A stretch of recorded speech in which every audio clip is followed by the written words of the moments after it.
მოვიქცე გეცი კრიტიკულ ვითარებებში ღირსეულად და ამ გამოსას კიდევ ჩემი დაკვირვებით ბევრი ვერ აბარებს. ბევრი. ხო და უფალთან ადრე თუ გვიან ეს ყველაფერი განისჯება. განისჯება. როდესაც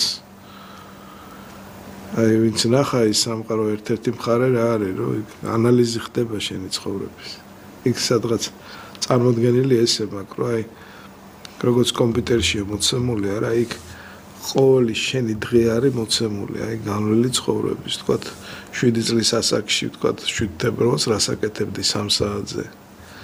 იქ უჩვენებენ აი ყველა იმ მომენტებს, სადაც შენ არასწორად მოიქეცი, არა მხოლოდ უჩვენებენ, აი განხილვა ხდება შენ ამით სხვა როგორ დააზიანე წარმოიდგინე, მე ისეთი მძაფრი განცდა არის საკუთარი უღირსობის, არასწორი საქციელი